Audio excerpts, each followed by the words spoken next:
Robert Baratheon's victory at the Trident was a turning point in the war for the Iron Throne. While it was clear the gods were smiling on the rebel forces, Aerys Targaryen still held the Red Keep at King's Landing.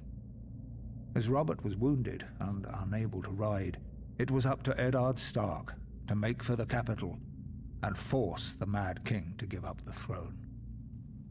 Lord Stark reached the city gates to find that Tywin Lannister, Lord of Casterly Rock, had already sacked the city in Robert's name.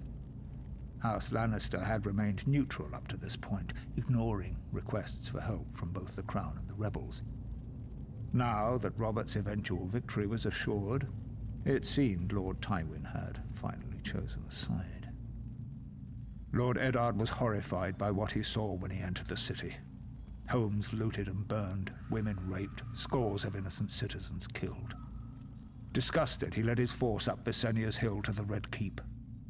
Upon entering the throne room, he found King Aerys lying in a pool of blood, dead by the hand of his own sworn King's Guard, Jaime Lannister, who sat brazenly upon the throne.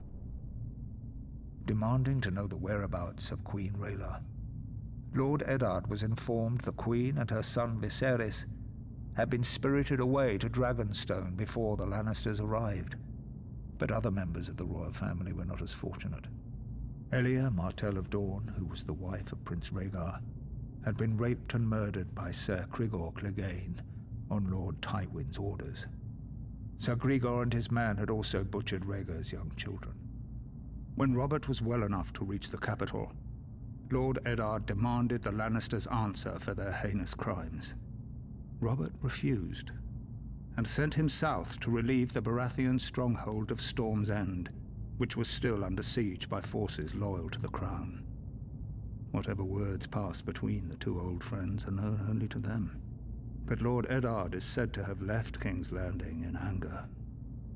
Later, when Robert was crowned, he appointed Jon Arryn as Hand of the King. Lord Arryn's first order of business was to broker a truce with the Martells of Dorne, who were outraged by the brutal murder of Princess Elia and her children. Following the death of Lyanna Stark, who had been betrothed to Robert, Houses Baratheon and Lannister were joined in marriage when the new king took Tywin Lannister's eldest daughter Cersei as his queen. As for Eddard Stark, he returned to his stronghold of Winterfell, forever haunted by his sister's death and the shameful way that Robert had secured his throne.